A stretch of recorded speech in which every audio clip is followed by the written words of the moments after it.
FZ version 2তেও যা এটাতেও তা, মানে এমনভাবে প্রেজেন্টেশন করে যে এইটার মতো দুনিয়াতে আর কিছু নাই। ব্যাপার হচ্ছে খালি গলসি সবসময় একটু বেশি বাজে, এই জন্যই অত বাজে। আচ্ছা, হুন্ডার অ্যাড দিতেছে না মাইয়ার অ্যাড দিতেছে, এই ব্যাপারটা আপনি বুঝবেন না। এবং আর এই যে দেখেন, এই বাইকটাই যদি হুন্ডা লঞ্চ করতো তাহলে তাদের রিভিউ কি হতো, ইউএসডি সাসপেনশন নাই এত। আসসালামু আলাইকুম, আরেকটা নতুন ভিডিওতে স্বাগতম পটাইনো চ্যানেলে। গত 11 তারিখে লঞ্চ হয়েছে সেই বিশ্ববিখ্যাত bike, one and only number 1 ওয়ার্ল্ডে, দ্যাট ইজ ইয়ামাহা FZ24। বাইকটা দেখেই মনে হইতেছে এটা আসলে মঙ্গল গ্রহ থেকে আসছে, ব্যাপারটা এইরকম। কারণ তাদের লঞ্চিং ইভেন্টগুলো এরকমই থাকে, জাঁকজমক হ্যান ত্যান। শুরুতে আমি আপনাদেরকে একটা কথা বলি, আমার কাছ থেকে আশা করি আপনারা সবসময় নিউট্রাল জিনিসটাই পাবেন। আমি কোনো ভিডিও তো এইভাবে বলিনি আপনাদেরকে আমার চ্যানেল সাবস্ক্রাইব করার জন্য। এই ভিডিওটাতে বলতেছি, যদি ভালো লাগে বা ভিডিওটা দেখে থাকেন অবশ্যই সাবস্ক্রাইব করবেন। আর আমি সঠিক ইনফরমেশন দিব, তার আরেকটা কারণ হচ্ছে দেখেন, আমার এটা ইনকামের প্রাইমারি কোনো সোর্স না, বা এটাকে ইনকামের প্রাইমারি কোনো সোর্স বানানো আমার কোনো উদ্দেশ্যও নাই। সঠিক ইনফরমেশনটা দেওয়াটাই আমার উদ্দেশ্য। এসিআই মোটর যখন কোনো বাইকের জন্ম দেয়, ওর বাবা বিশাল ব্যাপার।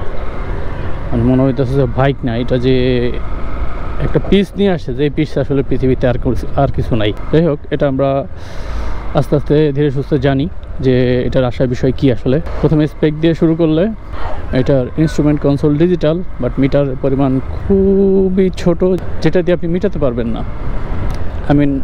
মনের শান্তি। আচ্ছা, এরপরে আসি হচ্ছে ইউএসডি সাসপেনশন দেয় নাই, নর্মাল সাসপেনশন। তবে একজন রিভিউয়ার বলছে সাসপেনশন খুব শক্ত। ভাই তো সে ভাঙে চুরে কিছু করে না, হাত দিয়ে ধরেই বলছে শক্ত। মনে হয় তার হাতের স্পর্শ খুবই ভালো। হেডলাইটটা হচ্ছে এলইডি প্রজেকশন হেডলাইট। হেডলাইটটা আলোটা ভালোই হবে, খারাপ হবে না। সামনে টায়ার হিসেবে আছে 100 সেকশনের টায়ার, কোনো আপডেট নাই। এত বড় হায়ার সিসি একটা বাইক, টায়ারে কোনো আপডেট নাই। এফজেড ভার্সন 2তেও যা এটাতেও তা। আসলে টায়ার বা অন্যান্য ফিচার সবই মোটামুটি এফজেড ভার্সন 2 এর সাথে মেলে। ইঞ্জিন হিসেবে আছে 249 সিসির একটি ইঞ্জিন, যেটা হচ্ছে ম্যাক্স 20 PS পাওয়ার প্রডিউস করে।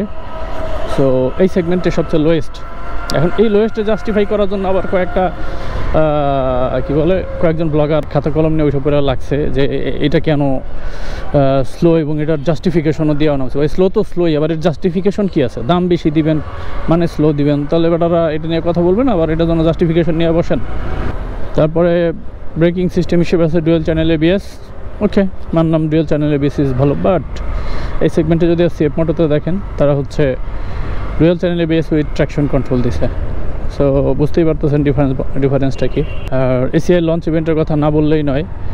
এসিআই এমনভাবে কোনো জিনিস লঞ্চ করে, বাপরে, মানে এমনভাবে প্রেজেন্টেশন করে যে এইটার মতো দুনিয়াতে আর কিছু নাই। ব্যাপার হচ্ছে খালি গলসি সবসময় একটু বেশি বাজে, এই জন্যই অত বাজে। আচ্ছা, যাই হোক।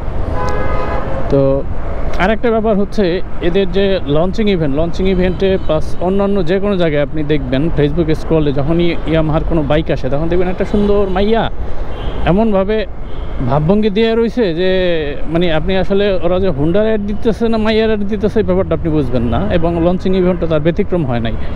এই লঞ্চিং ইভেন্টে গিয়ে দেখেন প্রত্যেকটা বাইকের সাথে একটা করে মায়া দাঁড়া করাই দিছে, এবং তাদের অঙ্গভঙ্গি প্লাস তাদের যে পোশাক আশাক, সেটা তো কোনোভাবেই আসলে মানে ইসলামিক সেন্টিমেন্ট তো বলেন, মানে আমার কাছে মনে হয় না শালীনতার কিছু আছে। এরা আসলে এইভাবেই লোকজন আকৃষ্ট করতে চায়, কিন্তু এর চেয়ে আরও বেটার ওয়েতে লোকজন আকৃষ্ট করা যায়। আমরা হোন্ডার লঞ্চিং ইভেন্ট দেখছি, আমরা সিএফ মোটর লঞ্চিং ইভেন্ট দেখছি, রয়্যাল এনফিল্ডের লঞ্চিং ইভেন্ট দেখছি। সো তারা সব ডিসেন্ট ছিল এবং সব জায়গাতে বেশ আভিজাত্যের একটা ছোঁয়া ছিল। কিন্তু এই এসিআই মোটর যেই কাজটা করে, এটা হচ্ছে একটা ছোটো লোকই ব্যাপার আমার কাছে মনে হয়। তাদের নিজেদের নাই কিছু, এই জন্য তারা হচ্ছে মায়া মডেল প্রদর্শন করে, তাও মনে করেন যে বাইকের সাথে বিভিন্নভাবে অঙ্গভঙ্গি করে তারা এই জিনিসটারে প্রমোট করতে থাকে। সো এই জিনিসটা কেমন ছোটো লোকই বা কেমন কি, এই ব্যাপারটা আপনারা ভালো বলতে পারবেন।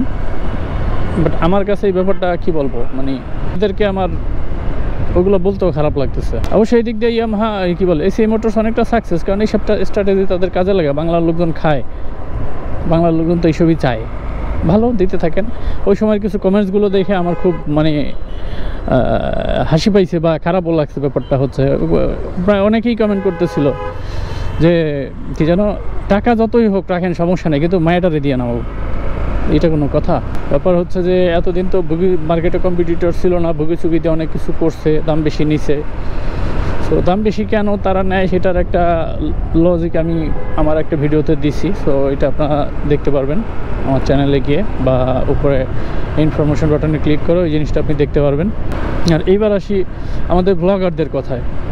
দেখেন হর্নেট যখন বেরোইছে তখন তো কেউ আসলে আগেই কোনো রিভিউ করতে পারছে কিনা আমার চোখে পড়ে না এইভাবে, বাট ইয়ামাহা যখন বেরোচ্ছে তখন কিন্তু আগেই মোটামুটি অনেকেই রিভিউ করছে এবং লঞ্চিং হওয়ার আগেই অনেকের কাছে রিভিউ ইউনিট চলে গেছে। তো এখন আপনি একটা ব্যাপার চিন্তা করেন যে যারা অলরেডি, আমি আপনারা একটা জিনিস দিব, সো দিলে কি আপনি ওই জিনিসটা বদনাম করতে পারবেন না। সো আপনার যেমনিই হোক যেভাবেই হোক ওই জিনিসটা সব কিছু আপনাকে রাইট করতে হবে। তো ইয়ামাহার ক্ষেত্রে ব্যাপারটা হচ্ছে এরকম, একজন ব্লগার বাংলাদেশের ওয়ান অফ দ্য কী বলে, যার অনেক ফলোয়ার আছে, বাংলাদেশের one of the top blogger বলা যায়, সে হচ্ছে ইয়ামাহা নিয়ে সুন্দর একটা রিভিউ করছেন। তার রিভিউ যখন হর্নেট বের হয়, হর্নেট নিয়ে রিভিউ ছিল যে বাতাসে কাঁপে, এটা ভালো মন্দ অনেক কিছু, হ্যাঁ এটা হচ্ছে কি সাসপেনশন কম খেলে, তাহলে এটার ওই ক্লাসটা অ্যাডজাস্টমেন্ট রেঞ্জ দিয়ে করতে হয় ব্যাপারটা, হ্যাঁ নানান জিনিস, এইটা পছন্দ হয় না, ওইটা পছন্দ হয় না, এটা একটু থাকলে ভালো হতো, ওইটা একটু থাকলে ভালো হতো, এরকম। আর যখন Z25 লঞ্চ করলো, তারা রিভিউ করলো, তাদের রিভিউ দেখেন ভাই চালায়া একই স্পিডেই এত উঠে যাচ্ছে, হ্যাঁ প্রচুর পরিমাণে ভাই কমফোর্ট। আরে দেখেন ভাই আমি তো মানে অন্যরকম একটা ফিল, আমি উঠতেছি, হ্যাঁ সাসপেনশনের কথা বলতেছে এরকম, সাসপেনশন কি দোলে মনে হয়তো আসমানে উঠে জমিনা নামে। আর এই যে দেখেন এই বাইকটাই যদি হোন্ডা লঞ্চ করতো তাহলে তাদের রিভিউ কি হতো, ইউএসডি সাসপেনশন নাই, এত দামি একটা বাইক, স্লিপার ক্লাস দেয় নাই, ট্র্যাকশন কন্ট্রোল দেয় নাই, ইনস্ট্রুমেন্ট কনসোল এত ছোট, তাহলে টায়ার দিছে, এইটা টায়ার আসলে কোনোভাবে এই সিসির সাথে জাস্টিফাইড না, এরকম অনেক কিছু আসতো আসলে, ঠিক আছে। কিন্তু যখন ইয়ামাহা লবণ পড়ছে সব ঠিক হয়ে গেছে। আর একজন ব্লগার আছেন, তিনি হচ্ছে গিয়ে খাতা কলম নিয়ে নামছেন। এইটা হচ্ছে আমি খাতা কলমে বুঝাই দিব আপনাদের, মানে আমি আপনাদেরকে বুঝাই দিব পরে যে এটা স্পিডটা কেন কম, হ্যাঁ পাওয়ার কেন কম এই সেগমেন্টে। তারা সে বলতেছে পুরাই কমিউটার বেস।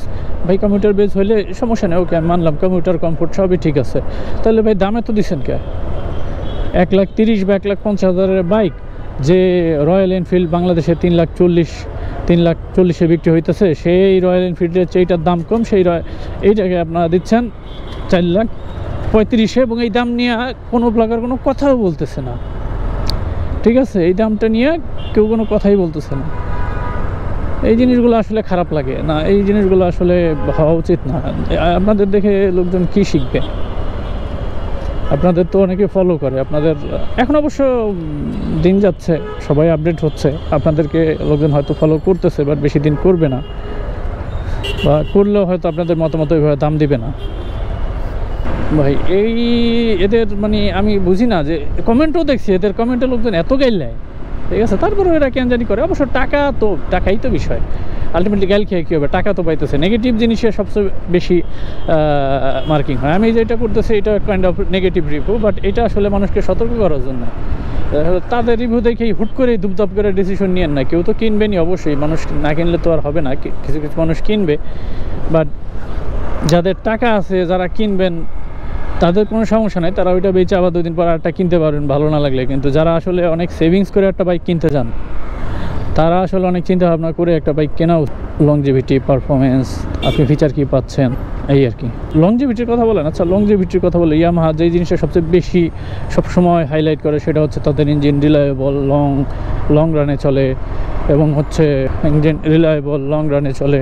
তো আচ্ছা আমি এই ব্যাপারে একটা কথা বলি, আমি অনেক জিক্সার, আমি নিজে জিক্সার চালাইছি 42,000 43,000 kilo.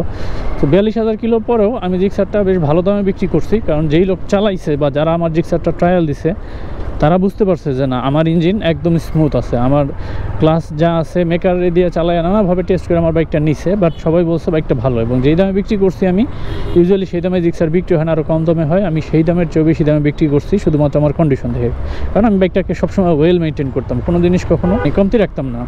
Time to time Mobil change, যা কিছু দরকার হ্যাঁ সব চেঞ্জ করে রাখতাম। সো আপনি যদি ভালোভাবে বাইক মেনটেন করেন, আমি এমন অনেক বাইক দেখছি, পালসার দেখেন, টিভিএস দেখেন, যারা হচ্ছে 10-15 বছর চালাচ্ছে, তারা খুব সুন্দরভাবে মেনটেন করে চালাচ্ছে। আবার অনেক FZ ভার্সন 2ও দেখছি বা অন্যান্য ভার্সনও দেখছি যে তাদের বাইক দেখা গেল 15-20 হাজার কিলো চলার পরে ইঞ্জিনে ক্যাটক্যাট কুটকুট শব্দ, নানান সমস্যা দেখা দিচ্ছে, বিকজ এটা টোটালি ডিপেন্ড করে মেনটেনের উপর, আপনি কীভাবে মেনটেন করবেন। এখন এইটা দিয়ে তো আপনি আসলে মানে বলতে পারেন না একটা বাইক খারাপ, বাইক সবই ভালো আপনি ঠিকমতো মেনটেন করতে পারলে, বাট এক একটা বাইকের এক এক দিকে ফিচার বেশি বা এক এক টার্গেট কাস্টমারকে বেস করে বানানো হয়। এটা তারা অ্যাকচুয়ালি একটা এলিট শ্রেণীকে টার্গেট করে কিনছে, যাদের টাকার অভাব নাই, যারা মাইলেজ নেওয়া তো কনসার্ন না, হ্যাঁ, যারা হচ্ছে দামি বাইক চালাবে কিন্তু ধীরে সুস্থ ঠান্ডা মাথায় এই বাইক কিনবে তারা, যাদের হচ্ছে মানে ফিচার সমস্যা না, তাদের হচ্ছে মেইন ব্যাপার হচ্ছে ইয়ামাহা